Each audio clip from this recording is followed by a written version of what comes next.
What's up, guys? Nick Whittier here. Today I want to talk about what's optimal in Melee and how to choose your options. So let me start with a little bit of background. So I spent most of my Melee career wanting to do the right option and do what's best, do what's guaranteed, what leads to the most, what has the least counterplay if executed perfectly, etc. So, kind of had that hacks mentality of choosing the best option every time. So I recently have come to the, not decision, but I decided to make a little bit of a lifestyle choice change here. So I stopped doing a lot of cheesy things that I used to do because they weren't good. But I think I'm going to start doing a lot of things that I used to do that I don't do anymore. I'm going to start doing them again.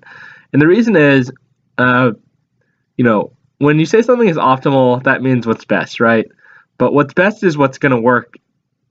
So if something's going to work and lead to the most, even if it's not guaranteed, if it's the best in that moment, that's what's optimal there.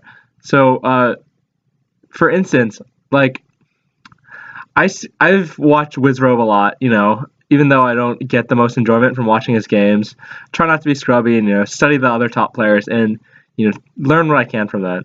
And a lot of the time, Wizrobe goes for shit that, shouldn't work or, it's bad, but then it actually does work because, his opponent isn't that good.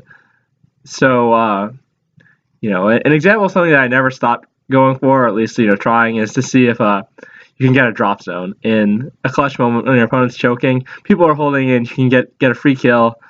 Won so many games against even top 100 players doing this. When last stock they're just choking, they're holding in. Sometimes you even get that triple drop zone like Hacks versus SVAT into the knee or whatever. But so Wizrobe is arguably the most successful Falcon player. I think he's beaten Mewtwo King. He's beaten Hungrybox for sure. He did as well against Armada as SUJ did. And he's just, obviously one of the best Falcon players. And even though he has a reputation for being optimal, he really goes for a lot of things on his ledge guarding especially that shouldn't work. For instance, he always stomps the ledge when if the Fox didn't suck, if they recovered from below, they could just tech side B, and his ledge hop stomp would never cover that. So that's just an example. And he goes for that all the time. You can see that sequence of him ledge guarding SVAT from DreamHack, where everybody talks about his option coverage, but really it was more that SVAT had shit recovery, and Wizrobe didn't give him credit for having good recovery that he doesn't have. So okay, the point is, people aren't perfect. Even if you're playing at somebody who has a reputation for being a really good player, they don't do everything perfect. Their ledge dashes aren't going to be frame perfect. Okay, that's another example. Wizrobe is really on the ball about kneeing people when they ledge dash and when they're imperfect. And a lot of times, he trades, but that still works in his favor because, he's getting hit towards center stage and the other person's getting kneed off the stage. So, Wizrobe really doesn't respect invincible up smash very much from the ledge, which is actually very lenient in terms of frames. There's a lot of frames that the Fox has to throw away to not get invincibility on startup of that. For me, I think I'll actually start testing my opponent, seeing if you can. There's all kinds of things you can do. You can go for cheesy ledge guards, gratuitous combo extensions. You can try to tech trap them. In tech chases especially, there's a lot of ways that people can get out of situations that they probably don't. But you can't just assume your opponent's some CPU that's programmed to do everything perfectly. You gotta feel in your heart that the rhythm and the mindset that your opponent is in.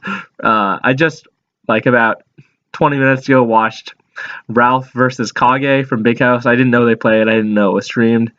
And, Ralph really had the first game by the balls. He had so many guaranteed chances to close it out, but even though he had guaranteed kills, he definitely did not capitalize correctly because he was nervous, playing on a stage. People are going to make mistakes, and that's one of the crazy things about Melee that isn't really true in most other competitive games. That like really momentary lapses are like really likely to cost you the game, and in StarCraft, maybe you don't watch the minimap and you lose, or like, there's this can definitely happen in other games, but in Melee, it's like, a 1 or 2 second lapse is likely to cost you the game, unless you're playing a floaty, and then you can just recover. But there's very few people out there who have the level of focus required, like maybe like Armada or Hungrybox, to like really, really be in the zone for like a grueling, tense, nerve-wracking set. Like other people, they come and go in the head, and that's another thing that like is pretty underrated in Melee, that you can talk about somebody having like a great punish game and being like a robot, but if they have to rack their brains for like a minute to get their neutral game opening, a lot of times they're not ready to transfer into the rhythm of the punish game. And then maybe you can get away with something cheesy like a Tekken Play Shine, for instance. Like it can be hard to always be on the ball, even with things that you're good at. So yeah, definitely try to sniff out your opponent's weaknesses. Try to even guess what they might be bad at based on their playstyle, their personality, how they talk about the game. All kinds of things can be clues for what might be good or bad against people. And the personality thing, I want to elaborate on that a little bit. Melee is a beautiful game because, well, among other reasons, you really are your character, and it's kind of hard to change who you are on the screen or off of the screen. And who you are off the screen definitely shines through with your play on the screen.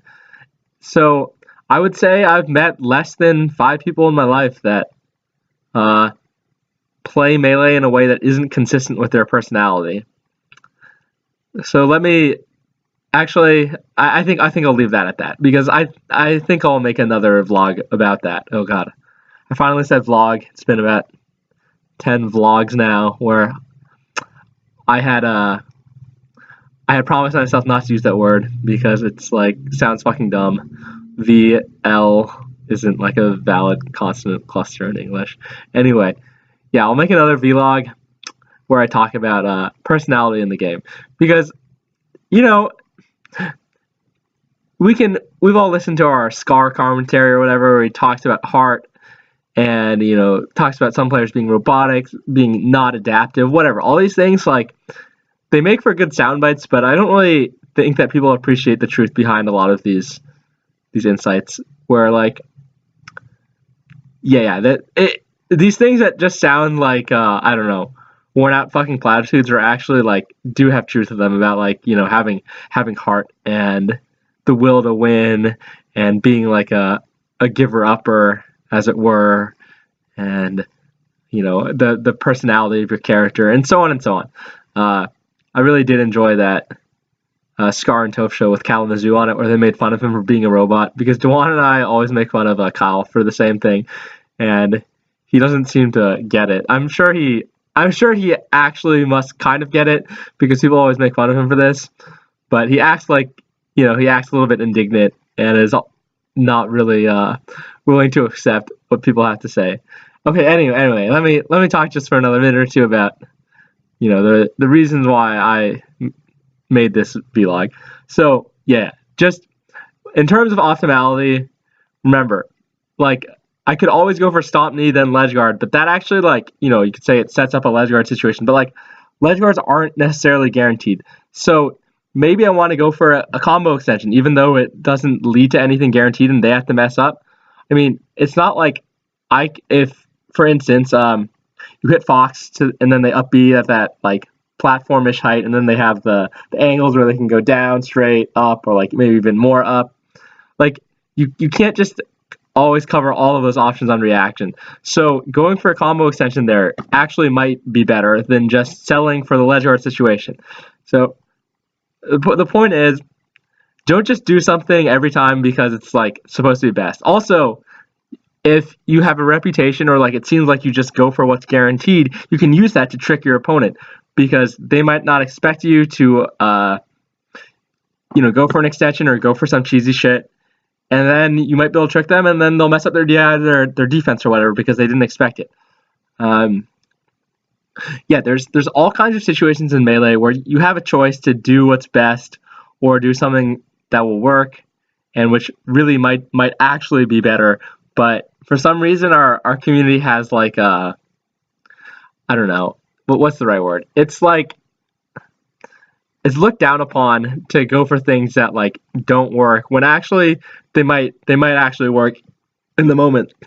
Like Laudanis was a player who was really good at going for things that don't work, and then he made them work all the time, and he beat a lot of top players. He's definitely a really smart player in a lot of ways, and I think that he was one of the people who most shamelessly went for like bad options but made them work. None as well. None makes his opponents look really stupid, and then you get like the bonus of getting in your opponent's head. You get the mind game advantage where like people start fucking questioning their existence because you read them so hard, doing something so dumb. Lord, another option, or another player. Lord was just on the what's that show? The Reads the other day. It's actually the first time I watch any of it just because Lord videos are very precious to me. I definitely try to steal a lot of stuff from Lord whenever I can. So if you watch Lord play, he does all kinds of things that are fucking dumb, but he just does them at the right time, and they worked a lot. He beat a lot of top players in his time too, and a lot of people who have played him, which there aren't that many people, but a lot of people like Fiction or Smash God, these people have specifically said that he's like one of the most inspiring and maybe hardest players for them to play against. So yeah, look guys, just don't be closed-minded about which options you choose. Fucking go for what's gonna work. Go for what's gonna make you win, not what's gonna sound best in a vacuum, like on paper from some abstract shit from people who aren't even playing the game, who are like theory crafting online or whatever. Right. I don't know what I'm gonna do for my next vlog. Just saw Star Wars yesterday. Maybe I'll talk about Star Wars soon. I'm kind of confused why a lot of people hated that movie. I was pleasantly surprised. Thought it was pretty decent. All right. Anyway, this is Nick M. Whittier. Feel free to tweet at me if you want to talk about what I talked about at M. Whittier or whatever the fuck else. Check out my blog. I'm sure you can Google that. So on and so on. All right. Peace out, guys.